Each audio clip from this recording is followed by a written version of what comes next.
Hello, on day 3 of Autistic Radio Days. Every Sunday we have a 444 drop-in.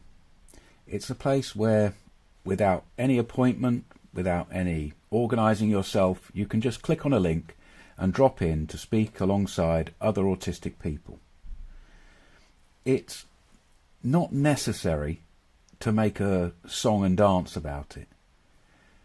When you first see the browser open on your computer or your mobile phone, it's a very simple graphic.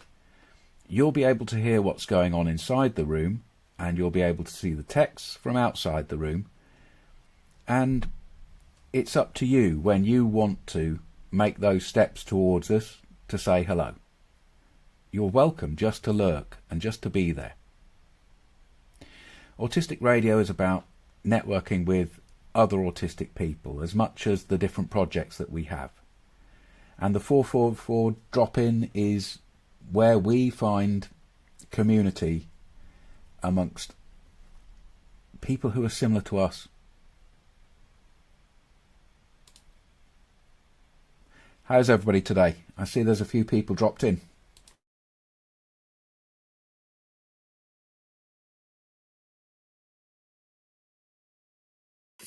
Another bit of a difficult day being on my own, nowhere to go.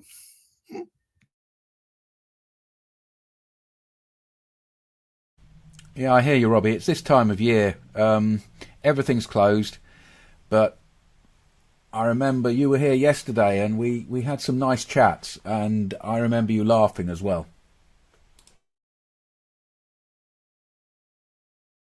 It's basically how I survive having to laugh at the situation, because what else can you do?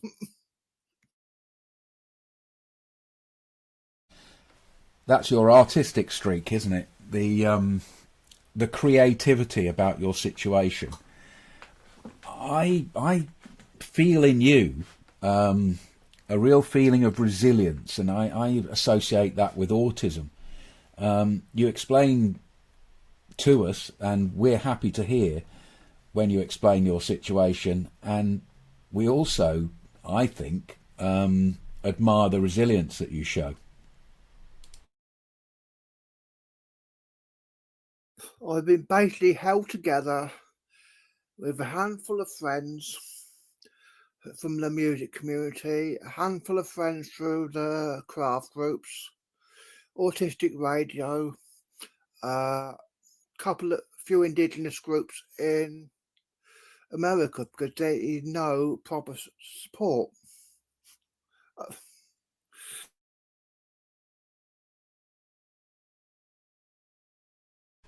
You know, that doesn't sound too bad a life there, Robbie. An awful lot of people are finding as they grow older that their networks slip away. To be able to mention a few of the things that you take part in is okay, isn't it? It's doing things that hold me together.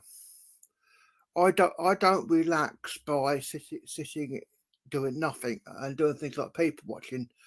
My default relax is being occupied, taking part in music groups, doing a bit of crochet, chats with some of the other groups I go to. It's not doing nothing, and that's all I need.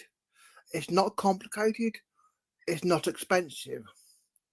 It just falls away when the winter means I can't get out and about, and I'm left solely with online stuff, because I'm excluded from most things in the village. So a bit of cold weather shuts a whole lot of things down. I'm pretty tolerant about what weather I can cope with. It has to be really bad to keep me in. It has to be extremely windy or extremely cold. But it's doing things that keeps me going.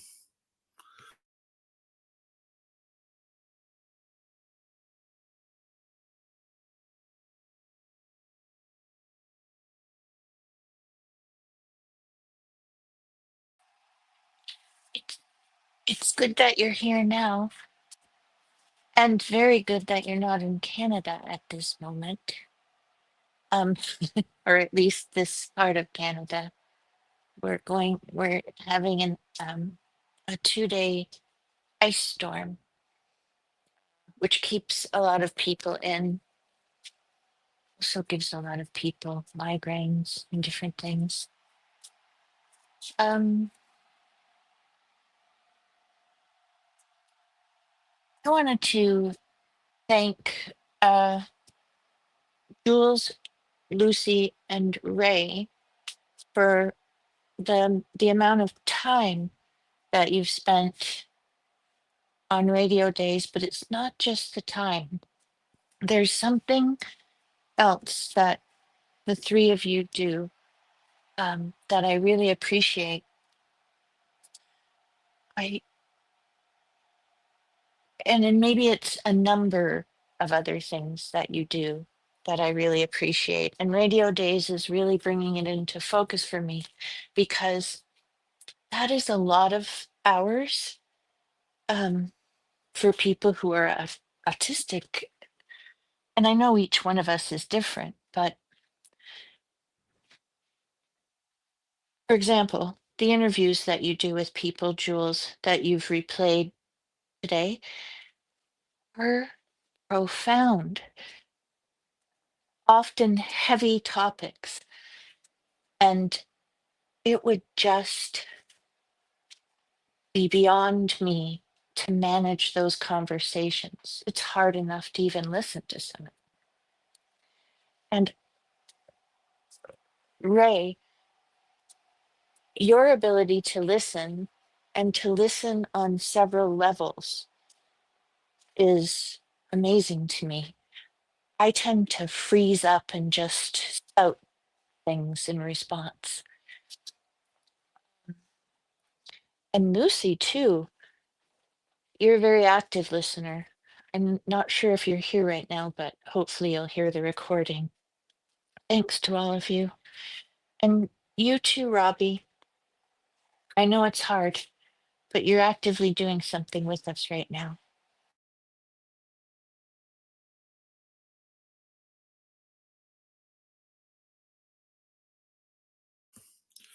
When I lost my dad, I realised how difficult it is when you lose parents and what other neurodivergent parents face. Because my dad thought he had everything set up to keep me safe, and it all went wrong because you didn't. And the services aren't there to provide proper support; they provide generic support. That's where I write my page, hoping that I can help other people avoid going through what I have.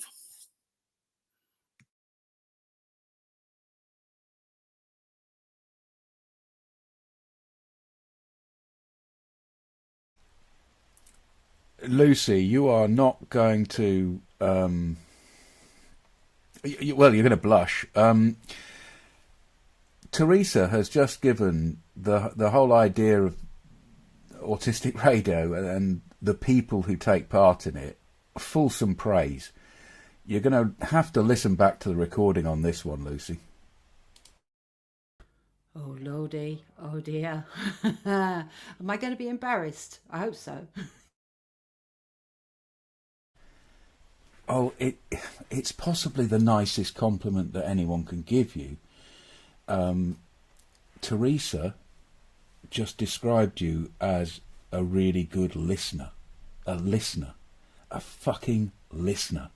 Instead of what everybody else is, this pushy talker. I think that's a beautiful thing to have somebody say something about you like that. I think that's really nice. Active listener. Oh, thank you. That is a really big compliment, and it shows a lot of restraint on my side because my head is always running. But it's important to listen, isn't it? I mean, if you don't take time to listen to other people, then you're always fixed in your own little worldview. We don't want that. So yeah, I think that is an amazing compliment. Thank you ever so much, Teresa. I am blushing.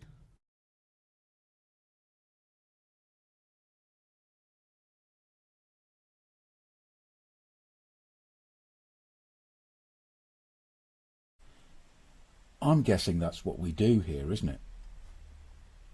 We have this slogan, our words, we listen. We speak our words, we listen. The we speak, well, they don't expect us to speak because we're autistic. To be able to communicate, they don't expect that.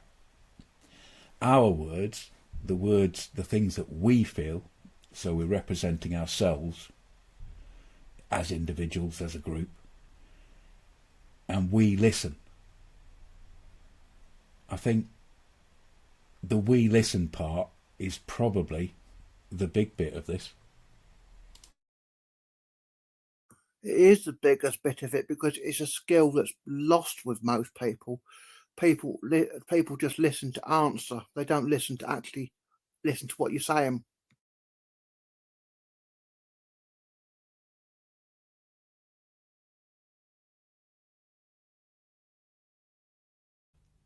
I think it can be all too easy to sort of live in your own little sphere and not hear what other people are saying. And actually, there's a lot of value in being able to be patient and listen and understand and take in. You don't have to take everything on board. You don't have to agree with everything, but it's so important to have other people's take on the world, and it could change your worldview too, I suppose.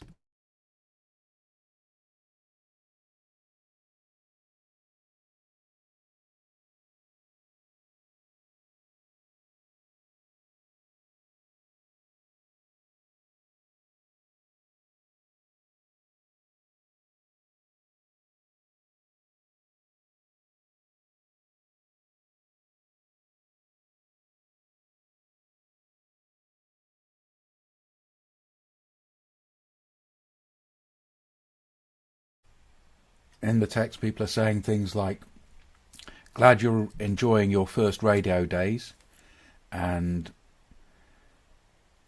comments about being active as a listener.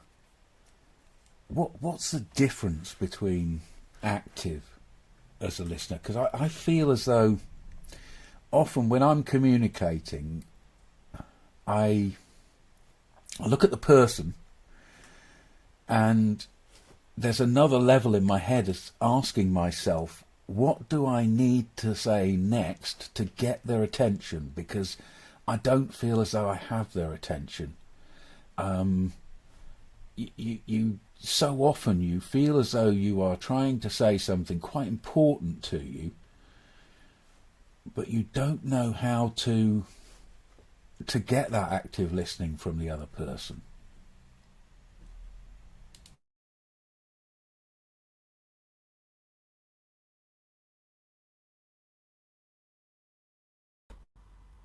This could get quite deep.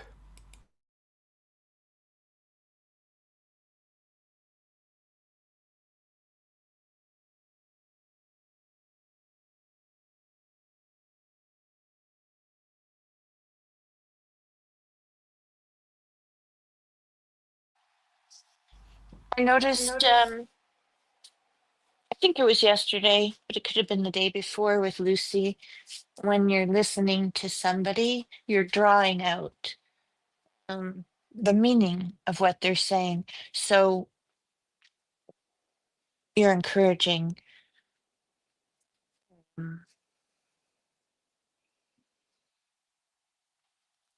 you're in, yeah, you're encouraging them to go a tiny bit deeper. If that make, I hope that make.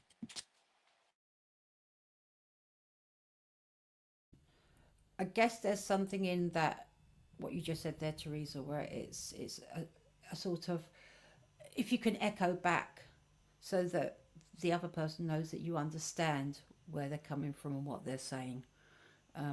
I guess that's active listening, because you're showing that you're understanding and comprehending, and it's a way of showing that there is like a link between you and them, if you see what I mean. I just want to pick up what Jules said about gaining someone's attention.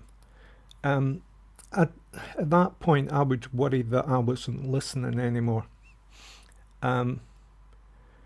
Because there's yourself and the person you're speaking to, and then there's the conversation itself, whether or not someone is paying attention or not.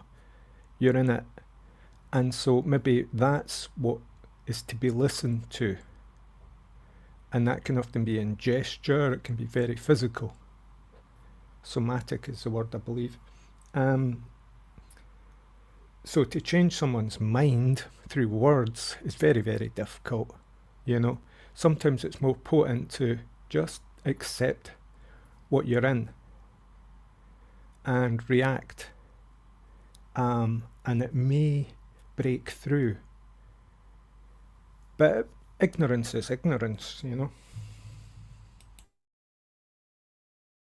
Yeah, do you know, I think you're right there, Ray. I think that feeling I get sometimes when I'm trying to work out how I get a crack or a way into somebody's attention so that they're hearing anything that I say means that I myself am so focused on that I'm not seeing what they are saying, what they are, you know, what other things that they are signalling. But, you know, yeah, you just have to be aware that focusing on anything is always missing something. I think you do that anyway, Jules. You know, I think you're an all-rounder. You kind of listen and actively, you know, participate as well, from what I've heard. So I wouldn't want to, like, you know, rain on your parade in any way by giving you my interpretation of events and you assuming it. What you were saying there about, I think you do both. And people are different. So I think you've got this skill to be very contributing, but also very accommodating too. Because sometimes when I listen to the conversations you have live, I think, oh, he's going to go in this direction. And you don't. You actually take on board what someone said and move with it. And so it's like choreography, but that sounds manipulative, well, you know, contrived. But it is like a dance at times, very physical. And there is a physical feeling when you're thinking and communicating. It's often ignored, you know, because we're all in our heads. But I think there's a very physical thing. And for autistic people, sometimes that can be sensitive and a bit difficult. But yeah, it's a deep, deep thing, this communication. One more thing. Recently, I've been getting a flashback to a feeling I used to have when I was quite young, which is like, I want to say something and then I don't say it. I just think it's meaningless. I think, like, why am I trying to say it? You know, what importance is it for me to say this thing? And it's almost like a habit. Oh, wow. I know exactly that feeling. Well, my interpretation of that feeling from inside my head, anyway. You know, I don't think it ever stopped. That burning, this has to be said. This has to be said. It's a burning, and then when it no longer, you don't need to say it anymore, or it doesn't have the, and it happens in quite a short period of time for me.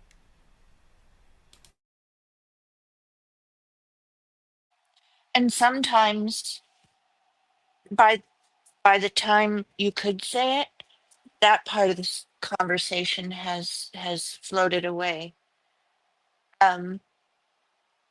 One important thing that I've been thinking about listening or barging in to a conversation, or it might not even be a conversation, it could be a situation. And my best example will be if there was a person in danger and you were witnessing it. There are all different ways that people would deal with that. And then one of the ways is to start screaming fire. Do you know what I mean? Because you're afraid and you want to help, and then you're not helping because you might be you might make everybody panic. I think that's one of my tendencies, you know, to grab a child to prevent them from running in the road or something. Of course, you have to do that sometimes, but then I might do it more than I should. And that's so interesting what you said, Ray. It's almost like there could be a thought experiment or where you think you might say something and it would be valuable in the conversation and it could guide the conversation in a really good way. And then just have an experiment with yourself and not say it and see what happens to the conversation. And it is going to go in a very good way. It'll just be a different good way.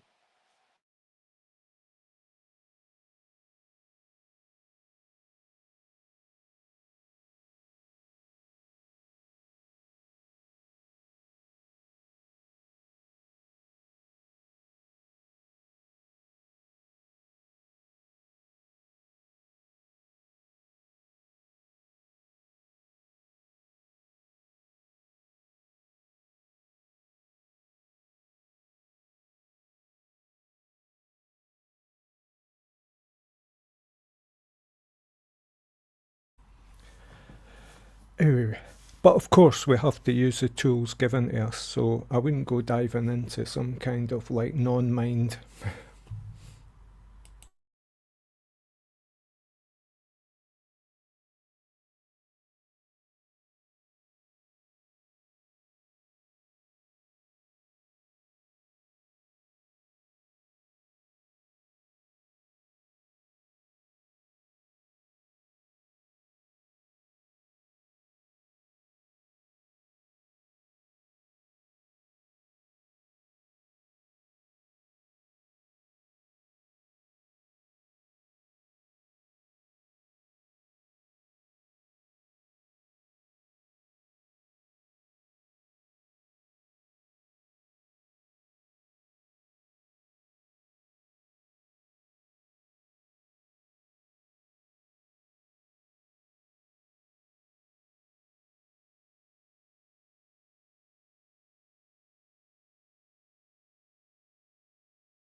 I have divided attention at the moment. I am listening to everything, but I am also writing a Substack at exactly the same time, and I'm doing it because I've got things in my head that I have to get out.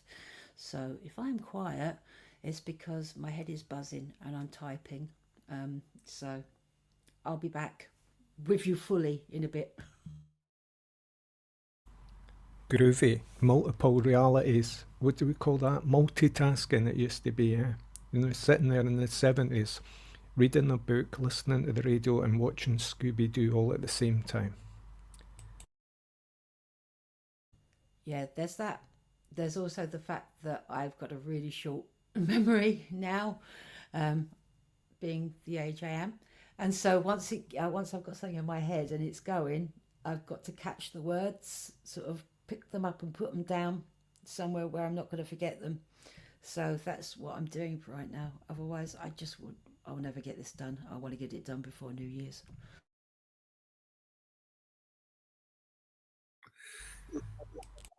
Down or saying, I quickly forget.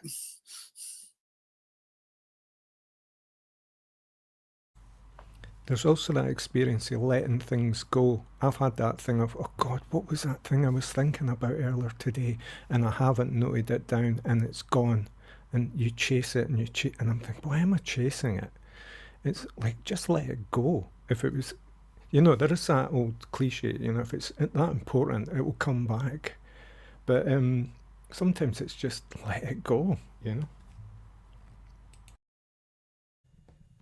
I'm having senior moments, I think that you call them. I'm actually going to see my doctor tomorrow about this, but I'm having these, like yesterday, I think, Ray, you couldn't remember Andy Partridge's name, and it came into my head and I told you. but I'm getting that all the time with other things that I think, why am I forgetting that? So, yeah, I'm really aware that if I've got something in my head that's important, it needs to go. I've got 2 laptops open at the moment. That's the way I am. I consider that just aging. I'm over 60 now. It's like I've got the right to forget a few things. And of course, I contrast it when I was younger and I was what Jack Kerouac used to call the memory babe. I had this almost like photographic memory. And, I could recall things, which is perhaps autistic, you know, um, especially things I was interested in. But to not have them immediately accessible now, yeah, I'll note it down, but it doesn't really concern me that much. I just go, I can look it up online. And I do believe the technology has a part to play in our memory loss. Yeah, but you've also got to remember that being my age and female, there's something you can do about this at the moment. So if you pop down and get some lovely HRT from the doctor, then it might help prolong that. And I'm all for that. If there's something I can take which is going to make that better, then that's what I'm going to do. Yeah, there's a natural aging thing, but I'm 52 now, and I'm thinking, yeah, that's happening. But there's also a little bit of a kind of a shortcut back to my brain. Oh, for sure, Lucy. I'm not going to deny that. I mean, I'm no purist, It's whatever floats your boat. And I have ulterior motives for a lot of things I do, couched in really kind of glowing, kind of humanist terms, but really I'm just playing the system. I've done that all my life. I'm not stopping now. My whole life has been playing the system in one way or another. Whether we're talking about getting housing or, getting benefits or, things. It's called survival, inverting reality. Yeah, and being desperate and skint a lot of the time. I think, that it can drive you to have motivations to sort of find a way around the problem and out the other side. You might tell a few lies here and there, or you might, exaggerate the problem a little bit.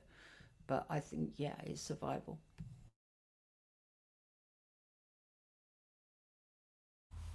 This thing of multitasking as well, when you do more than one thing at once, I think that can put you into a kind of a zone. It's almost like a tone. There was a time when I was calling it the background hum, when you can fall into the background hum. And that's because so many things are happening at once that you're not really concentrating on any of them. You're in a free floating concentration. Even just talking about that feels kind of groovy. But yeah, got to be careful here. Is that like a liminal state?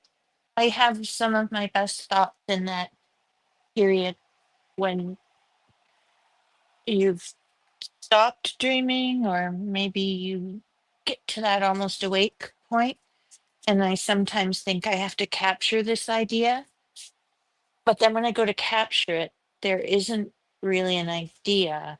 Like it felt like there was, and there isn't one can be put into words. It's like you have the gist of a solution to something, but not the words where you have to do what Lucy's doing, get them down. Um,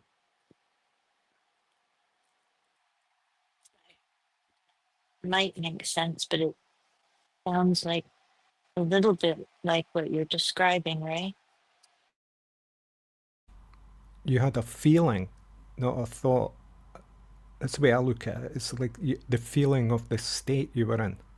And when you try to name it and think about it's gone, because you're no longer in that feeling. So the thing about detuning yourself, like, because I love alternate tunings on guitar, when you're detuning your concentration, it can take you away from the need, the habit to name these things. And it becomes a bit more in the body, if you see what I mean. But liminal will do.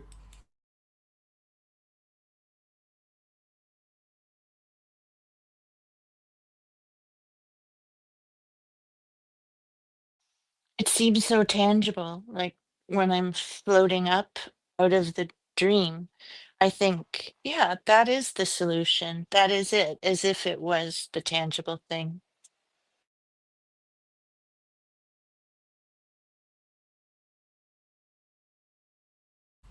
The threshold's a good place, so it's really full of energy. It's like if you say you're standing outside a fence in an area that's forbidden, you know, no access, and you think like, am I going in there? You know, and you know that kind of feeling. I used to get sometimes when I used to take photographs a lot with early digital cameras, and I would go into suburban areas of the city that were quite posh and well-to-do, and a lot of curtain twitching, and wondering what I was doing, slowly pacing around their private area, their exclusive area. And I was there for historical reasons to find places where things used to exist and take photographs. And of course, once you pull the camera out, it's even more dodgy. So you're riding the threshold at that point, you know, of like, should you or should you not be here, you know, meaning. So I would put a yellow vest on and make it look like I was a workman. And of course the dog was perfect for this because we coexisted in that life of exploring that other world.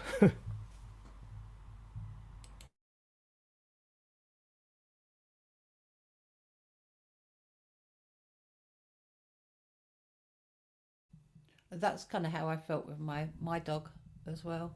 When Daisy was with me, she was like, every walk was a her walk, so we went where she wanted to go, and I just held on to the lead and made sure she didn't get into too much bother. But there's something really good about that, like being able to let go and just follow the dog wherever she wanted to lead you.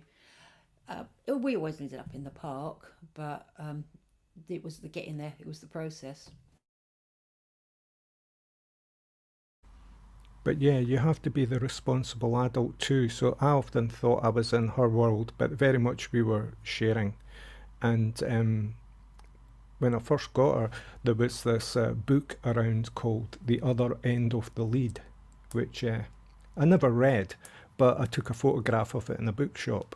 And I was going back through old photos recently, and there it was, this book, this title that kind of obsessed me at the time.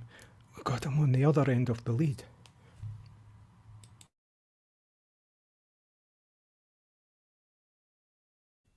She was my second dog. I had a dog when I was really young, so I was kind of used to the experience of dog, but it was what I always enjoy, and it's like what I've got now. And what I'm writing about is the cat actually, but we won't talk about that. But the joy of it is that when you have a dog as a kid, and then you crave your own dog when you get older, and then you get one, it's just like learning dog all over again. Learning dog language all over again was great, you know. And the amount that I remembered from back then was wonderful. And it just, honestly, animals and me.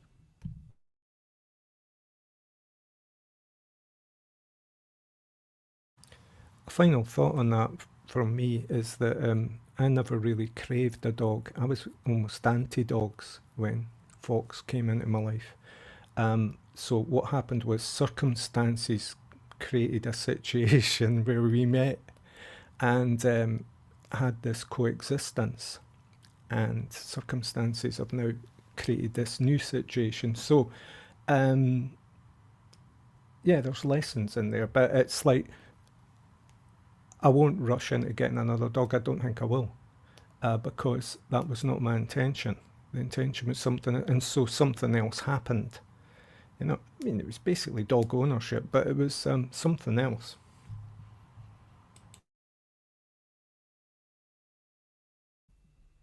Yeah, I mean, for me, it's just been routine to have some sort of animal in my life. So it kind of went dog, budgerigar, hamster, fish, and then sort of, getting bigger and bigger till eventually I went for the full blown huge cat, and then a huge dog, and now I've got another cat. So it's just like I can't be without that side of me. I think it's not so much craving, but a need, and it just feels a kind of a little gap of having someone to talk to who completely loves you and doesn't judge you, and is happy just for a bowl full of biscuits and a bit of fuss.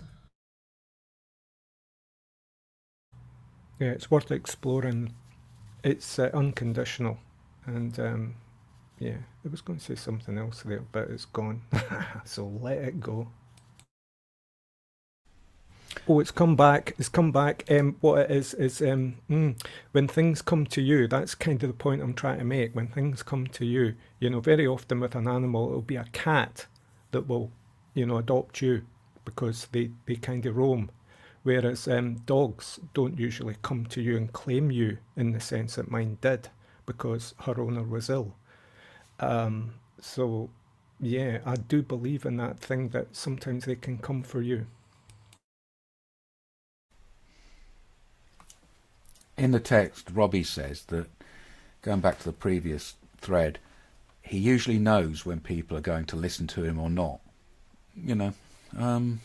Maybe, do we though? I would question that, Robbie.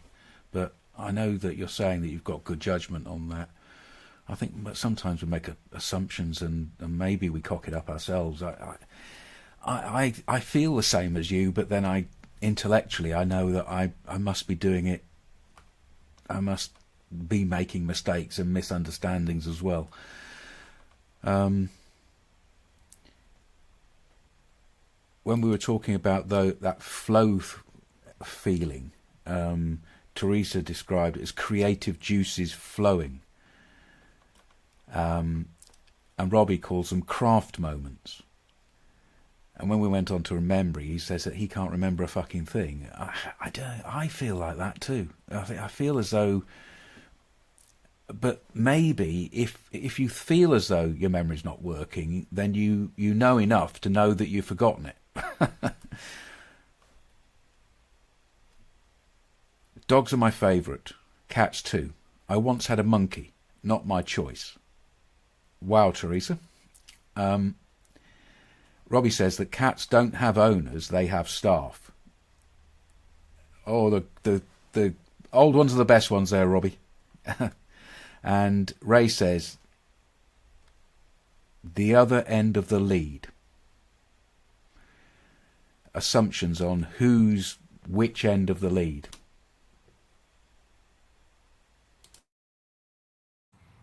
That was linked to what you were saying. Sorry, Robbie. That's linked to what you were saying about, when you're in a conversation with people and think they're not listening, we all have assumptions.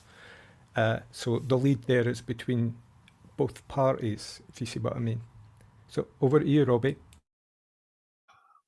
When I say about knowing what people think, it's sort of either knowing in a lot of sort of professional situations that people like doctors and social workers aren't going to listen.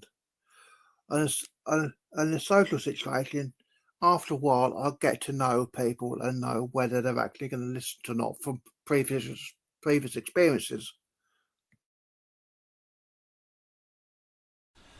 I know what you feel there, Robbie, and I know that I feel it too. But I do find myself having to give myself a good talking to and say, no, look, don't let those people make you feel like that, put you into that frame, and let's attack it again and see if we can prove it to be wrong this time. I feel there's something autistic about the banging your head against a brick wall in that. Let's just say I've months and months of battling with social workers trying to get them to listen to my experience instead of imposing cut and paste care plan onto me. Can I pick up on something Robbie put in the text there? When he said, I call them craft moments. Was that relating to, multitasking? Or was it related to memory loss? Because can't remember a fucking thing. is kind of the feeling you get after you've been in a flow, of participation and action. It's to do with when you forget things. Instead of calling them senior moments, I call them craft moments. And if it spells out the initials, I'll leave it to your imagination what the F stands for. Oh, I get it. Can't remember a flipping thing.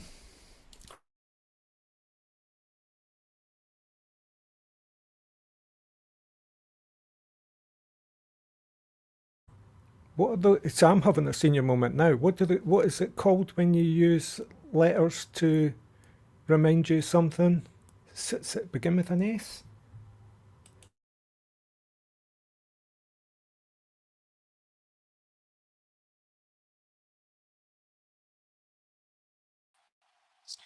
I just had to rejoin. Sorry. There's not obvious in my neighborhood, but there is an ice storm. It could cause connectivity issues.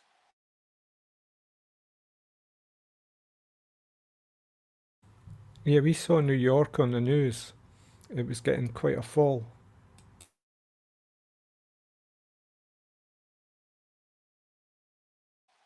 Lots of places in Canada right now, or at least Ontario and Quebec and East, have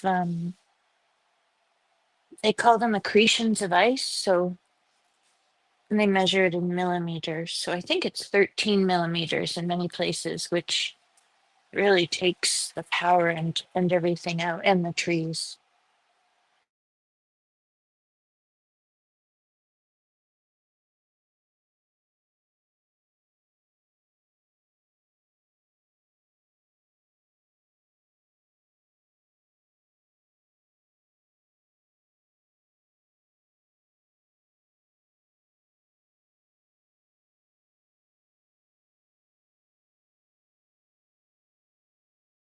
I don't even know what the weather's like here because I haven't stepped outside the flat for days. Hoping it's going to be decent tomorrow.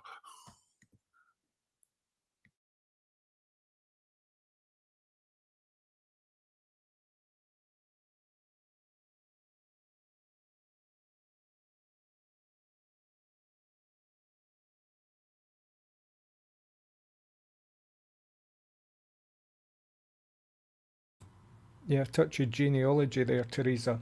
Grand mnemonics, Dad.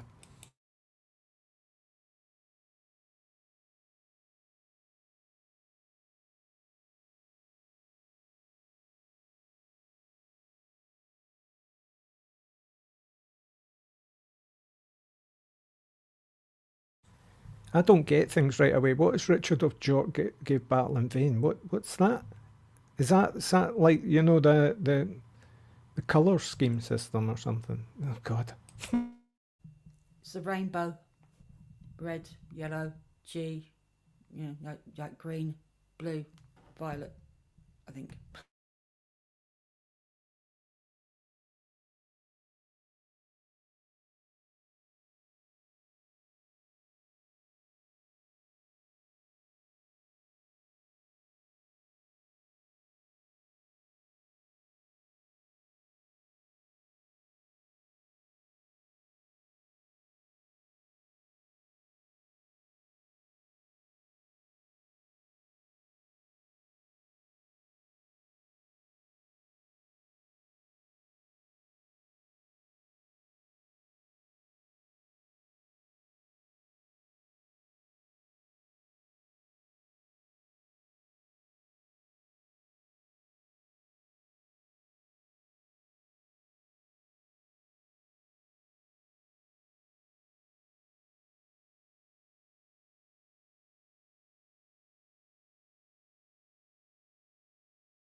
We'd make a really good Trivial Pursuit team. Or a comedy duo. Last night I was watching American, Scottish American TV host Craig Ferguson interviewing Stephen Wright, the deadpan American comedian, and it was hitting me on levels. And so I woke up this morning and thinking, what was I dreaming about last night? And it was kind of them, it was very bizarre. But it was the way they feed each other lines.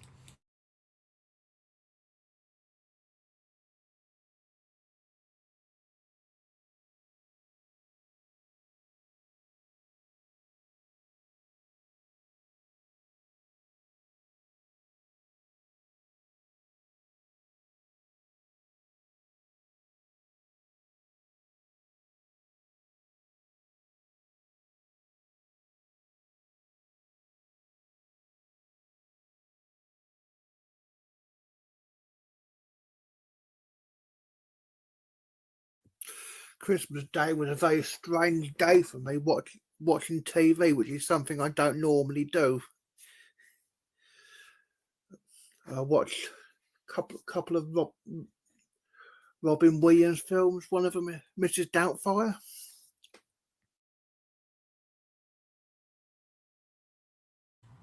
Nice. Is there still Christmas TV? Is there still TV? I don't have TV, so I'm not aware of that kind of live world. So they had Robin Williams on Madame Doubtfire as a Christmas film. Great. I don't have TV. I was round of friends on Christmas Day and Boxing Day, and that's what they wanted to do.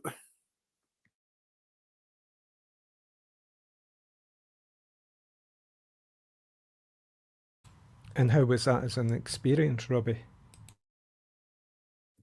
I quite like TV on Christmas Day, but I wasn't so impressed with the films on Boxing Day.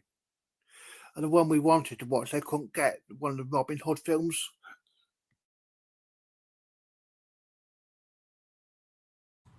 The Prince of Thieves. Yeah, I've been watching this new TV series based on Robin Hood, apparently made in Serbia, of all places. But yeah, it's been groovy kind of medieval drama.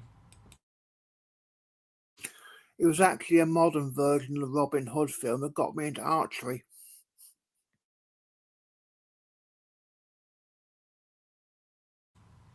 And here was me thinking you were a bit of a Zen Buddhist, because they're into archery as well.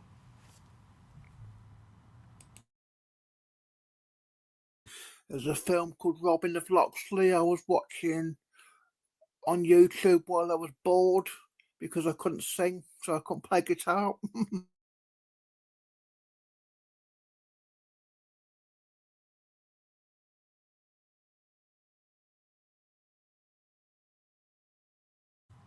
Aren't there any good educational apps out there you could maybe play with, in the way that people do with, say, language instruction or something?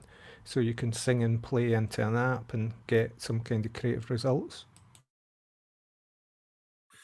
What had happened is I had a cold, so I couldn't sing, so I was extremely bored.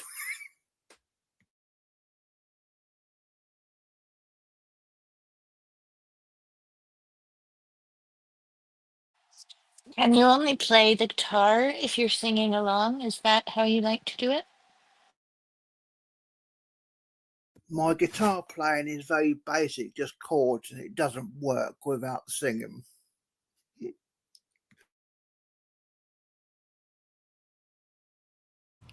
See that thing of getting bored when you've got a cold? Well, you've got a cold, that means you can't sing, so you can't do the thing you normally do, your kind of like structure of your life. And that hits a lot of people when they're ill. It's like suddenly they're out of sync with their reality. It's interesting what creeps in there, to your world. It's, in a sense, an opportunity, even though you might be feeling like shit. It's an opportunity to explore what you would do. Oh, see, the pandemic was like that, wasn't it? Lockdown. It was like a global experience of that. So they said, but half the world wasn't even bothering. Which half? Oh, half, but everywhere? Like half of the people everywhere. Is that what you mean? I got the impression that more traditional kind of cultures were maybe a wee bit immune to the media.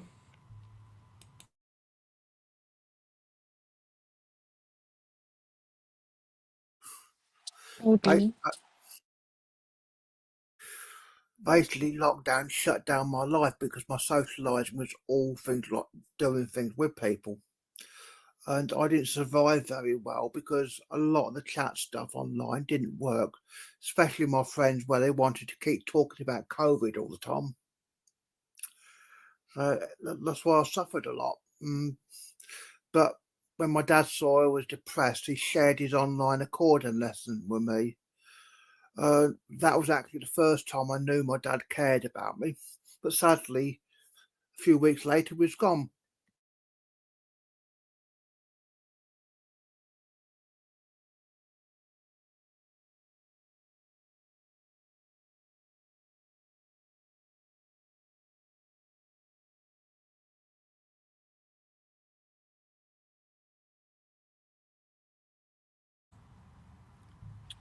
I think COVID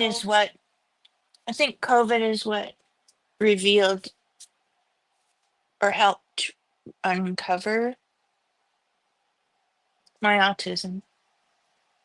Because I think the more I spent time at home, and it was really, I'm, I'm one of the kinds of autistic people who really does not mind being alone. I'm also a germaphobe, so everybody was out getting toilet paper, and I was out uh, asking stores what day of the week they get their Lysol deliveries, and Dettol is one of my things. But anyway, once I got all that and was indoors, I think I became really unsocialized and really eventually somebody who is really an unkind person suggested I was autistic. But then my family said, yeah, you probably are. I think there was multiple currents at play during that period from 2019 to it's probably still going on. And that was just the most, profound example of it was that lockdown. But, the rise in awareness of things like neurodivergence as a culture. I'm being very personal about this, because it's like the way I see my life, but, it seems to go in tandem with what's out there from other people's experiences too. Although there's probably a whole pile of people who are unrelated to this entire subject. But no, I do believe culturally we go through currents and waves, and those two are kind of connected, yeah.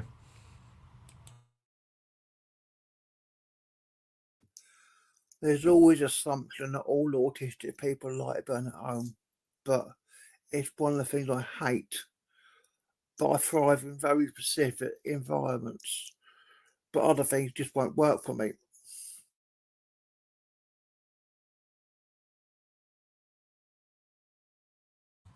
That's very autistic, is it not? That's the way I would define it for myself. I have my way, and I very much fight for it. But I'm also kind of at times very adaptable to other ways. But certainly won't do what I don't want to do. The sort of things I expect autistic people to like to want to do don't work for me. It's it's purely things like music is how I socialise, and without that, I get really, really depressed. Seems like the definitions of autism are what concern you, Robbie, yeah?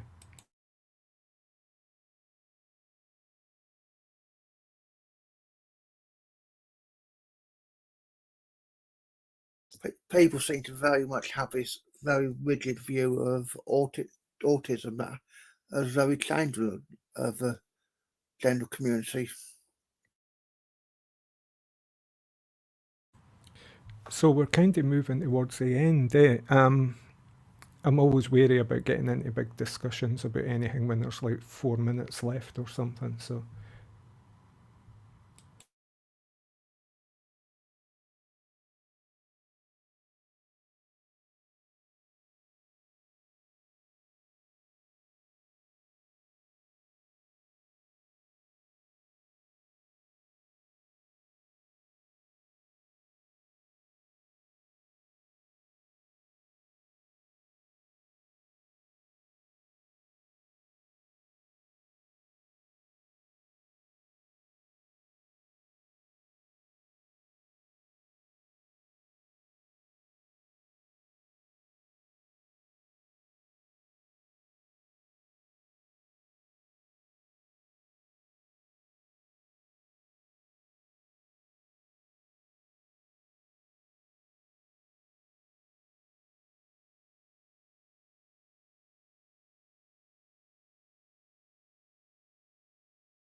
Whenever we drop in at the 444 on a Sunday, we don't know where the conversation is going to lead us, but we know that autism will be part of that conversation, as well as how we feel personally. The 444 drop-in happens every Sunday throughout the year, and we create a podcast from some of those voices. But if you join the 444 backstage, it won't be you that's recorded. We also have other events. The backstage event is here during radio days, 3 o'clock till 7 o'clock UK time. If you go to autisticradio.com/backstage, there's a link to click on, and you can come in, drop in, without any obligation, no cameras, listen to people while they're in the room, while you're on the outside, and decide if you want to come in and speak. I'm going to move across now to the last event of day 3 of Radio Days, the 555. So I'll see you on the other side, guys.